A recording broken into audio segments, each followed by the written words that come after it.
निर्देश किए, और उसमें यदि सर्वश्रेष्ठ कोई सुख प्राप्ति का आयाम है तो है सही विचारों का आदान प्रदान। सही विचार का आदान प्रदान यानी आपके मन में लोगों के लिए हित है, वो हित की परार्थ की भावना के हिसाब से उनके साथ आपका व्यवहार भी ऐसा रह जाएगा। यानी कि आपके विचार पर आपकी प्रवृत्ति रहेगी, आपकी प्रवृत्तियों पर आपके कर्मबंध रहेगा। आपकी प्रवृत्ति जो हो रही है वो कर्मबंध के साथ जुड़ा हुआ है, और कर्मबंध जो है वो कर्मबंध का फल भी है। व्यक्ति यदि सुख पाता है तो उसका मूलभूत कारण कर्मबंध है, दुख भी पाता है तो कर्मबंध है। लेकिन सुख और दुख ये वो जरूरी नहीं है कि वो सुख में वो सुखी ही रहे, दुख में वो दुखी रहे। वो कर्म ने उनका रिजल्ट दे दिया, कर्म ने आपके साथ जो व्यवहार करना था वो कर दिया। गर्मी के सीजन में गर्मी पड़ रही है, धूप ज़्यादा है, लेकिन जरूरी नहीं है कि वो धूप आपको लगे, क्योंकि आप रूम में बैठे हो, एसी में बैठो। ठंड की सीजन में ठंड, लेकिन जरूरी नहीं है वो ठंडी से आप कम पी तो आपको ज़्यादा ठंड लगे। आपने शायद कोई दो चीज़ ज़्यादा पहन ली तो ठंड कम लगे। जो जगत की व्यवस्था है उसमें मूलभूत रहस्य कर्मों के आधारित है, और कर्म का जो रहस्य है वो एक ही है कि आप जो करते हो उसका ही फल वो आपको देता है। वो कोई नया फल आपको देने के लिए तैयार नहीं है। यदि कोई भी फल देने के लिए तैयार है तो वो फल यदि नया निर्मित होता है तो वो सिर्फ और सिर्फ अपनी ज्ञान दशा से सत्य को पाने की कोशिश से जो धर्म है वही आपका फल मिलता है। तो एक कर्म का रोल उसके हिसाब से चल रहा है जिसमें आपका रोल था, लेकिन सुख दिया और दुख दिया। लेकिन वो जरूरी नहीं है कि सुख मिलने के बाद भी आप दुखी रहो, वो जरूरी नहीं है कि दुख मिलने के बाद भी आप दुखी रहो, क्योंकि सुख और दुख वो दोनों कर्म ने दिए हैं। लेकिन मोक्ष में जाने के लिए उस कर्म के साथ भी कोई नया कोई आकर्षण, कोई आक्रामक तो है ही। कर्म के साथ भी यदि कोई आकर्षण है तो वो धर्म के नाम का, कर्म के साथ यदि कोई आक्रमण है तो वो भी धर्म के किया हुआ पापों को खात्मा करने के लिए। तो जो परिस्थिति निर्मित हुई संसार की, विश्व की, जगत की, जीव की, व्यक्ति की, सुख और दुख की, उसमें मूलभूत आधार कोई हो तो वो है कर्म। यदि कर्म मूलभूत आधार है तो कर्म को परिवर्तन करने का भी उससे भी ज़्यादा जरिया कौन सा है? कर्म को बदलाव करने के लिए वो जरिया है धर्म का। तो धर्म की व्याख्या हमारे यहाँ ज्ञानी ने कही कि धर्म आपके मन से, आपके विचारों से, आपके सुकून से, यानी कि आपकी धारणाओं से शुरू होता है।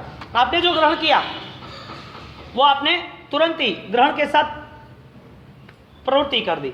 आपके विचार में, आपके मस्तिष्क में जो भी चल रहा है उसमें आप प्रवृत्ति कर रहे हो। आपको कोई कह रहा है कि आप खुद खाना खा लो और खाना खाने की वजह से आपकी स्वास्थ्य अच्छा रहेगा, तो आप खाना ही खाते हो, दवाई नहीं खाते।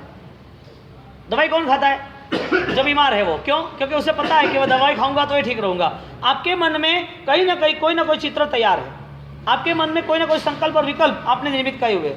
आपकी बुद्धि आपको कोई ना कोई मैसेज दे रहा है। यदि विचार आपको कोई ना कोई प्रवृत्ति करा रहा है तो विचारों का मूलभूत यदि कोई कारण हो तो वो है हमारे संग, हमारे निमित्त, हमारी प्रवृत्तियाँ, हमारे आदर्श। हमने सामने दिखे हुए जितने भी प्रसंग है वो हम स्वीकार कर लेते हैं। आपने किसी को पूजा करके हुए देखा, अच्छी सी भगवान की भक्ति कर रहा है, भगवान की भक्ति के लिए उसका मन बढ़िया हो गया, और वो मन के कारण वहाँ पर वो अक्षत रख रहे, फल रख रहे, धूप दीपक रख रहे, ये सब व्यवस्था आपने देखी। आपको ऐसा लगा कि मैंने तो ऐसा कभी नहीं किया, तो आपके मन में वो प्रसंग देखते हुए कोई ना कोई आपकी एक कल्पना शुरू होगी, मुझे सीखना है।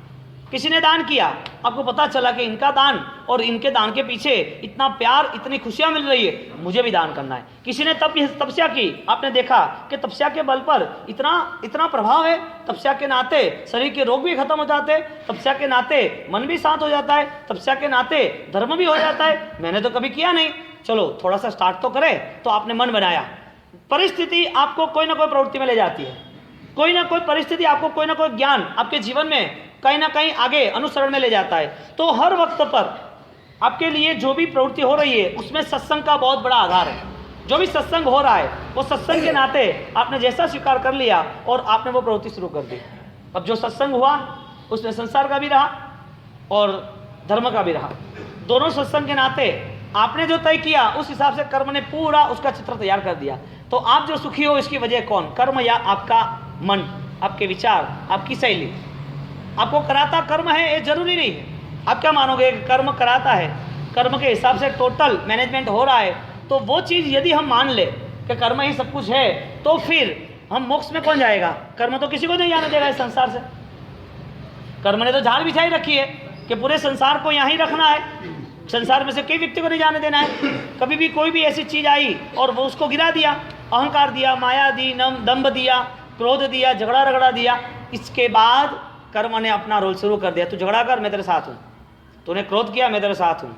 तूने क्रोध के कर्म बांधे, अब तुझे और कोई व्यक्ति क्रोध तेरे पर भी करेगा। तूने माया की, अब तेरे साथ भी वही असुर कोई और करेगा। मेरा रोल था, तूने माया की तो माया वाला को मिलना चाहिए, तूने क्रोध किया तो क्रोध वाला को मिलना चाहिए, तूने लोभ किया तो लोभ वाला को मिलना चाहिए, तूने यदि पवित्रता की, प्रायश्चित किया, प्रेम दिया तो प्रेम वाला मिलना चाहिए। कर्म का तो एक ही रूल से, मैं सिर्फ आप कहोगे वो मैं करूंगा। मैं जादुई चिराग हूं, आप मुझे ऑर्डर करो। जादुई चिराग को ऑर्डर करता है ना उसका मालिक। आप आदमी को, आपके सर्वेंट को, आपके जो भी सहायक है, सेवक है, उसको ऑर्डर करोगे वो करेगा। अब आप जो ऑर्डर करते हो और वो काम करता है, ऐसे कर्म कहता है कि आपके ऑर्डर पे मेरा काम चल रहा है। आप यदि ऑर्डर करते हो तो मैं सब काम करूंगा। अब आपका ऑर्डर चले तो कौन सा चलेगा? अब ऑर्डर किस वजह से करोगे? कर्म ने तय किया, आपने माया की, वो मेरा ऑर्डर हुआ, यानी मुझे आपने ऑर्डर किया। आपने दंभ किया, मुझे ऑर्डर हुआ। आपने पूजा भक्ति की, मुझे ऑर्डर हुआ। आपने सामयिक किया, मुझे ऑर्डर हुआ। आपने दान किया, मुझे ऑर्डर हुआ। आपने जो किया ना उसका रिजल्ट मैं आपको दे दूंगा। लेकिन उस रिजल्ट में आपने यदि तीव्रता की, आपने उस रिजल्ट में आपके मन के भाव में और तीव्र गति से और फास्ट थॉट्स आप ले गए, तो उस मन के नाते आपने मुझे जितना स्ट्रांग मैसेज दिया है उतना ही मैं स्ट्रांग आपके साथ रहूंगा। अभी धर्म के भाव तीव्र हो गए तो वो धर्म के भाव शुरू हो जाएंगे। पाप के भाव तीव्र हो गए, पाप के भाव तीव्र हो जाएंगे। तो पाप के भाव तीव्र हो गए तो उसके नाते, जा भैया के साथ बैठवा ऊपर। हाँ, पाप के नाते यदि वो तैयार हो गया तो पाप के नाते उसने वो तैयारी कर दी, और पाप के नाते तैयारी जैसी हो गई उसकी वजह से वो फंसा। अब बोलो, कर्म का महत्व का रोल है या अपने ज्ञान का महत्व का रोल है? यदि ज्ञान का महत्व का रोल है तो ज्ञान के रोल को निर्मित कौन करता है? सत्संग।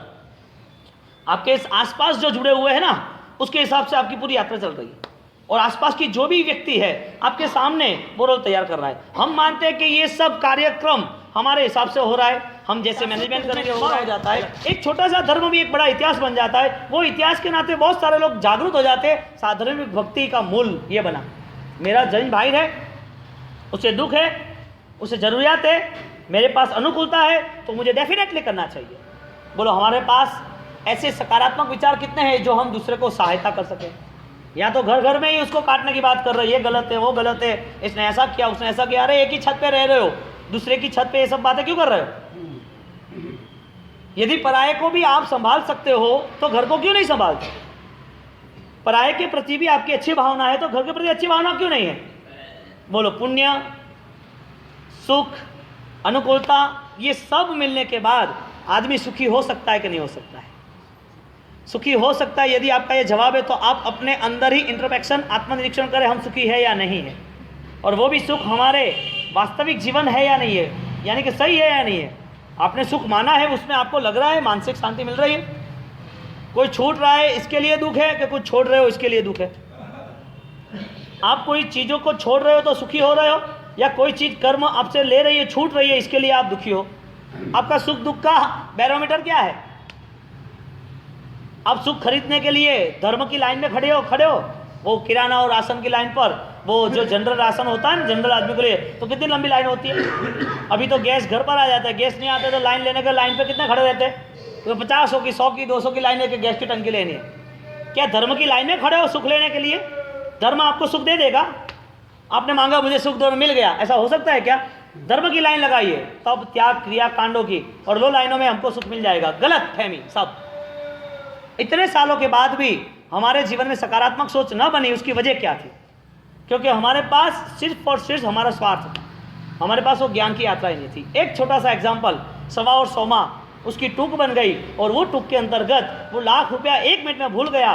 त्याग करना है ना, तो वो त्याग की भी एक शोभा होती है, त्याग भी एक शोभास्पद होता है, और आपके मन के आधारित है। आपको कोई धर्म का कोई व्यवहार है और धर्म में कुछ त्याग करना है, तो उसकी आपकी परिणति, आपका विश्वास, आपकी तैयारी कितनी, और आप बीमार हो और 2-5 लाख रुपया निकालना है तो वो तैयारी कितनी, कौन सा बड़ा, कौन से विचार आपको सही ढंग से एक्टिव कर रहा है। धर्म में कुछ त्याग करना हो, छोटी बात है कि पैसा है और कोई आपके वहाँ आया है, गरीब है, कोई जैन परिवार है आपके रिलेशन में समझ लो, और उसको शायद उसके बच्चों की फीस के लिए 50,000 की तकलीफ पड़ी, और कि 50,000 मुझे चाहिए, 2 बच्चे के इतने इतने हैं, वहाँ से दूसरी जगह से जुटा है। अब आपने 50,000 ना निकाले, नहीं कि 10,000 ले जाओ, क्यों? आपके पास अनुकूलता थी, लेकिन आपने धर्म को माना ही नहीं कि धर्म किसे कहते हैं। धर्म की शुरुआत करुणा से होती है, और करुणा के बिना हमने सब धर्म स्वीकार लिए। करुणा कर्म को दूर करने का सबसे बेहतरीन रास्ता है। करुणा के भाव, अहिंसा के भाव, मैत्री के भाव, सहायता के भाव, वो सबसे बड़ा धर्म और सधर्म की शुरुआत यही है। हमने क्या बोला, धर्म कहाँ से शुरू कर दिया हमने? बिना करुणा, हमारे अंतर मन में कोई जीवों के प्रति करुणा का भाव नहीं है, और हमारा देह सामायिक प्रतिक्रमण, तप, त्याग सब कुछ करता रहता है। अब बिना मन से अब कितना भी करो, बिना ज्ञान बिना सोच से आप कहाँ भी जुड़े हो, उसमें रिजल्ट कर्म सत्ता ने मान्य नहीं रखा है। कर्म तो कह रहा है कि तुम जितना सॉलिड यूज करोगे, मुझे बुलाओगे जल्दी, इतना मैं आता जाऊंगा। आप जिसको बुलाओगे ऐसा ही रिजल्ट मैं आपको आगे दूंगा। आप क्रोध को बुलाओगे तो आगे आपके ऊपर कोई क्रोध वाला मिलेगा। आप हिंसा करोगे तो आपको कोई हिंसा करने वाला मिलेगा। आप झूठ बोलोगे तो झूठ बोलने वाला आपको मिलेगा। आप दंभ करोगे तो दंभ वाला आपको मिल जाएगा। आप किसी को फंसाओगे तो आपको भी कोई फंसाने वाला मिलेगा। आपने मुझे बुलाया है, मैं आपको वही देने वाला हूँ। आप जितना स्ट्रांग करोगे इतना स्ट्रांग मैं आपको देने वाला हूँ। अब धर्म यदि स्ट्रांग किया तो धर्म के नाम का सब कुछ आपको मैं जल्दी दे दूंगा। पाप के नाम का स्ट्रांग किया तो पाप के नाम का मैं जल्दी दे दूंगा। जी, कर्म ने सिर्फ आपके हिसाब से ही पूरा रोल तैयार किया है। कर्म आपका दास है, आप जो बोलोगे वो रोल करेंगे। लेकिन आपने यदि समझदारी के साथ उसके साथ न पेश आए तो वो कोई हिसाब से वो चेंज नहीं होगा। तुम जब तक चेंज करना नहीं चाहोगे तब तक भगवान भी आके वो चेंज नहीं कर सकते। भगवान के खुद के कर्म भी खुद ने चेंज किए, उसने कि किसी की सहायता न ली। महावीर स्वामी भगवंत ने जब केवलदान की साधना कर रहे थे, दीक्षित हो गए। दीक्षित होने के बाद साधना कर रहे थे, और साधना के नाते उनके जो पूर्व के भाव के यानी कि उनके जो देव थे सेवक, वो देव आए स्वधर्म इंद्र महाराजा कि भगवान आपको बहुत सारी दुविधा, बहुत सारे दुख, बहुत सारी पीड़ा होने वाली है, तो मैं आपकी सेवा में रह रहा हूँ, मुझे लाभ दीजिए आपकी सेवा का। भगवान ने बोला कि तुम मेरे दुख दूर नहीं कर सकते, शायद दुख मेरे दूर करोगे ना तो मेरा केवल ज्ञान भी दूर हो जाएगा। मुझे मेरे कर्म से मुझे पेमेंट चुकाना है। अब जिन जिन को मैंने दुख दिया है वो मुझे दुख तो देने आएंगे ही, जिनको मैंने परेशान किया है वो मुझे परेशान करने आएंगे ही। अब मैं तुम्हारी सहायता लाऊंगा तो फिर ये मैंने त्याग क्यों किया? मैं आपकी सहायता लेके मैंने जो त्याग किया है, मैंने मेरे भाई का, मेरे राजपाट का, मैंने पूर्व के भाव की जो साधना की, तो वो साधना में भी दुख था, अभी भी दुख है। अब मेरा केवल ज्ञान वो मेरे से ही निर्मित है, मेरी आत्मशुद्धि, मेरा कर्म का बंध उदय वो मेरे आधारित ही है। तो मेरी जो भावना है वो मेरी भावनाओं को स्थिर रहने दो। बहुत भवों तक बहुत सारे दुखों को सहन किया है, लेकिन उस दुखों का कोई रिजल्ट नहीं मिला है। दुख में दुखी हो गया और परेशान हो गया और नए कर्म मान दिए, इतने भव तक भटकता रहा, मेरे आत्मा का कोई ठिकाना नहीं पड़ा। अब मुझे इस संसार से मुक्ति पानी है, अब मुझे सहन करने दे, केवल ज्ञान पाना है, सच्चा धर्म करना है, आत्म साक्षी को प्रकट करना है। अब मुझे किसी की सहायता की जरूरत नहीं है। देव को ना बोल दिया। भद्रबाहु स्वामी कल्प सूत्र में ये उल्लेख करते हैं। बोलो, देव की सहायता होती है? देव इससे क्या सहायता मांग रहे हो आप? आपका कर्म साथ नहीं देगा तो देखो कितने सारे दुनिया में ऐसे लोग हैं, उनको बहुत दुख पड़ा, बहुत दुख दुविधा आई, बहुत पीड़ा में वो उससे जीवन व्यतीत किया, तो उनने कितने पत्थर, इतने देव मान लिए, इतनी बाधाएं रखी, इतने दौरे बांधे, इतने जगह पे गए, इतने प्रसादी, इतने माथे टेके, सब कुछ किया, तो ठीक क्यों नहीं हुआ? ठीक होना चाहिए ना। इतने सारे जागरूक देव हो तो वो देव भी कह रहे हैं कि भैया तूने ऐसा पाप बांधा है कि वो हम भी कवर नहीं कर सकते, तेरा जीवन ही ऐसा है कि वो हमारे हाथों में भी नहीं है। बोलो, देव से बलवान तुम बन गए। देव बोलेगा हमें माफ कर दे, तेरा पाप हम नहीं करेंगे। और दूसरी बात, देव भी होशियार है, देव भी होशियार है कि तू मेरा कस्टमर है, दूसरी जगह कहाँ जा रहा है? तू 10 जगह पर जा रहा है, 10 जगह पर माल दे रहा है, तो मैं क्या करूँ? मैं तूने मेरी प्रार्थना की, मैं ट्राई करता था कि तुझे कैसा इजी हो। एक थोड़ी ट्रेजेडी है, समझता। हाँ, देव क्या कहता है, तू मेरे पास आया, मेरे वो वार किए, दिन दिए, प्रसादी दी, माला गिनी, मेरे वहाँ दर्शन करने आया, कुछ भी किया, मैं तुझे हेल्प करने वाला था, लेकिन तूने 6-8 महीना हुए और मुझे छोड़ के दूसरी जगह चला गया, वापस तीसरी जगह चला गया। मैं सोच रहा था कि भगत बढ़िया है, लेकिन ये तो ठग भगत रहा, मुझे भी छोड़ दिया। तूने आज मुझे छोड़ा है, कल उसको छोड़ेगा, अब मैं तेरे साथ कैसा रहूँगा? कहने का मतलब हमारी चंचलता, हमारे विचारों में इतनी संक्लिष्टता है कि हमें क्या करना है हमें पता ही नहीं है। यदि यहाँ पर आपने कर्मवाद को न माना, आपने यदि सही रास्तों को न चुना, तो आपके धर्म की वैल्यू 0% है। पुण्य के नाम से आपको कुछ मिल तो जाएगा, लेकिन पुण्य में तय नहीं है कि सुखी हो गया आप। सुख मिलेगा लेकिन मानसिक सुख नहीं होगा तो यहाँ पर प्रभु महावीर ने बोल दिया कि धर्म के लिए किसी की सहायता की जरूर नहीं है। आत्मसाक्षी धर्म। अब आप धर्म कर रहे हो तो आपको किसकी हेल्प चाहिए? भावों के बिना किसकी हेल्प चाहिए? भाव ही सबसे बड़ी सशक्त शक्ति है। अब आपके भाव यानी विचार, आपके सामने हुई परिस्थितियां, अब आपके पास वो भाव नहीं है। फिर जब भी परेशानी हुई धर्म करने के बाद, तब आपने हर जगह पर माथे टेक दिए, हर जगह पर सौगन ले ली, मुझे ये चाहिए, मुझे वो चाहिए। सिद्धा सिद्धि मवधि संतु। लोग सूत्र में क्या मांगा? परमात्मा मुझे सिद्ध गति चाहिए।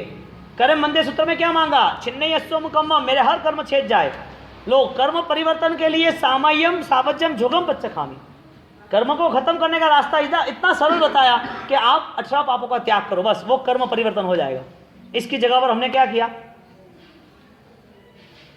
हमने पाप को दूर करने के लिए, दुखों को दूर करने के लिए दर दर भटकते रहे। ये मुझे दौरा देगा, ये मुझे ये चीज देगा, ये मुझे वो नंग देगा, ये मुझे वो चीज देगा, मेरे दुकान पे, मेरे घर पे, मैं यहाँ रखूंगा। अरे भगवान मेरे, कितनी मिथ्या भ्रमणा। लाओ तो खोज के तो लाओ, भूत कहाँ है, पलित कहाँ है, लाओ तो सही। एक आदमी आता है, बाबूजी वास्केप डाल दो, क्या हुआ है? बस कुछ नहीं, कि नजर लग रही है। क्या है पार? नजर लग रही? तू कौन सा हीरो है ऐसा नजर लग रही? नजर क्या होती है? नजर होती क्या है पहले वो बताओ। आपके मन में किसी के प्रति घृणा हुई, वो ब्लैक वाइब्रेशन आपके शरीर पर असर कर रहा है, बात खत्म। तो आपके मन की प्रसन्नता नहीं है, इसके लिए मन के विचारों में जो गलत है, वो गलत विचारों के हिसाब से आपके शरीर पर वो प्रभाव पड़ा। आपके विचार का पूरा प्रभाव आपके शरीर पर पड़ रहा है। आपकी प्रसन्नता रहेगी तो आपको दुख नहीं आएगा। नहीं भाई, रिपोर्ट करा है, सब नॉर्मल आ रहा है,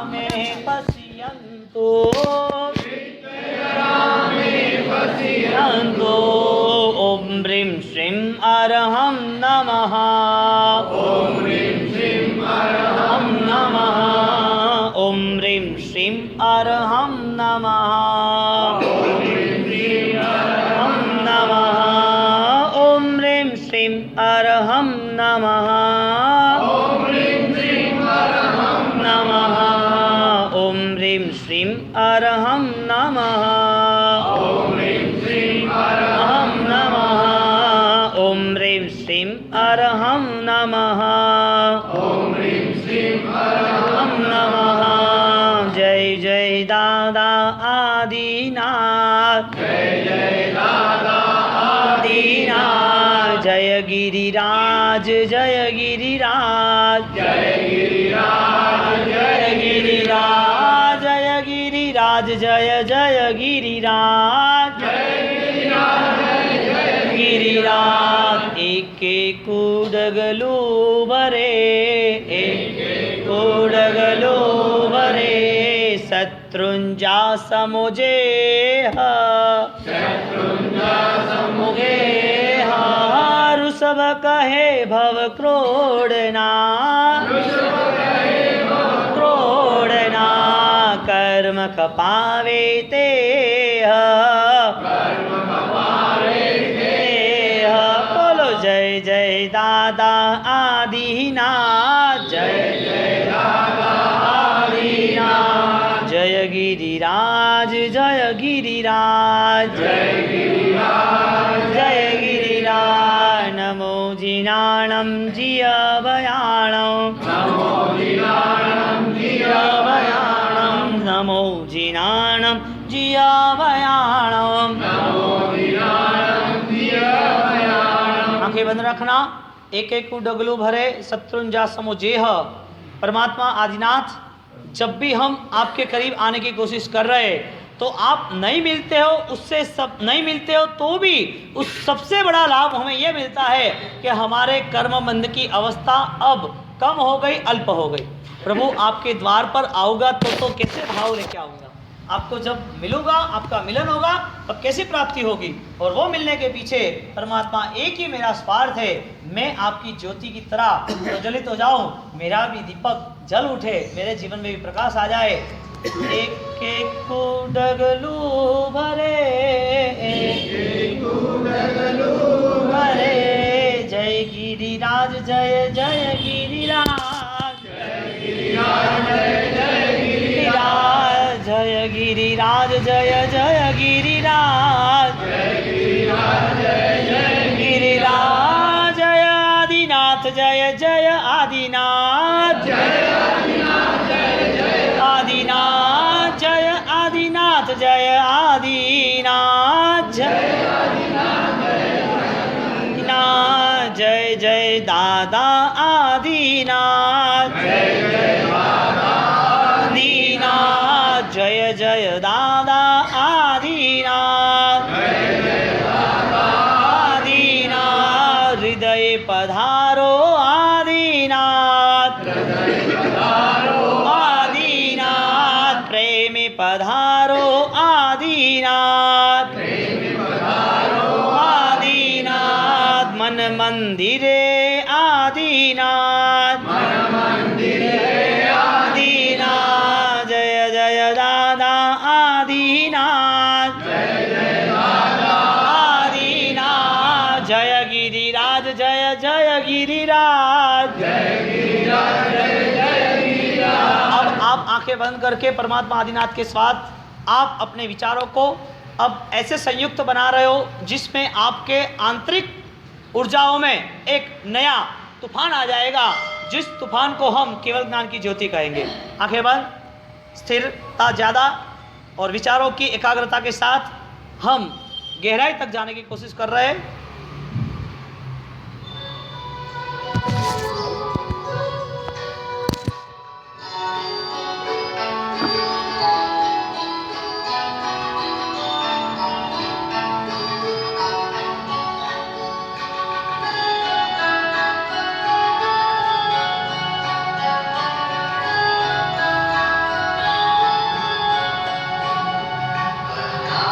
Jai Guru Hare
आंखें बंदी रखना और आप ऐसा मन बनाओ कि प्रभु आदिनाथ के पास, प्रभु आदिनाथ की प्रतिमा के पास, उनके मुख के पास और करीब आप उनके अंदर समाने की कोशिश कर रहे हो कि प्रभु अब आपके अलावा मेरा कोई भरोसा नहीं इस संसार के लिए और न मुझे कुछ चाहिए। ये भक्ति का, त्याग का इतना बड़ा सुर छेड़ दिया आपने और परमात्मा भी आपको स्वीकार कर रहे। आपकी प्रार्थना में ऐसी सामर्थ्यता आ गई जिसके हिसाब से आपके मनों के भाव परमात्मा की साथ, परमात्मा के विचारों के साथ वो जुड़ने लगे। तो हम वही ध्यान करते हैं कि प्रभु आदिनाथ के दरबार के अंदर, प्रभु के प्रतिमा के पास हम ऐसे मन बना रहे कि प्रभु आप जब इस पृथ्वी पर विद्यमान थे, प्रथम तीर्थंकर आप थे और वो प्रथम तीर्थंकर के साथ जब हजारों की संख्याओं में आपके साथ जुड़ जाने वाले और दूसरे साधक थे, परमात्मा एक साधना का अंश मुझे भी दे दो। वही मन के साथ 2 मिनट के लिए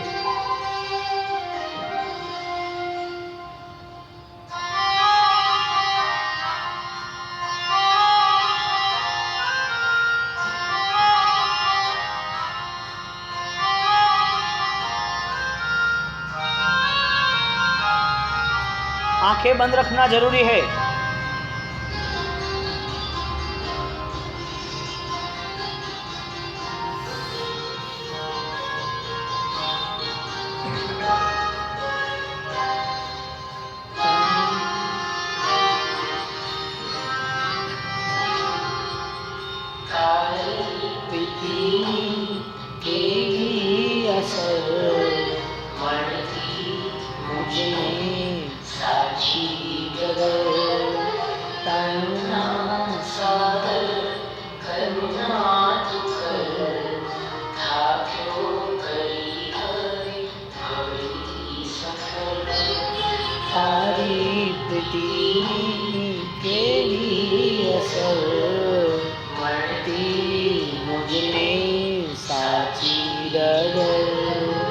करुणा सागर करुणा तू कर खाक्यो हवे पवनी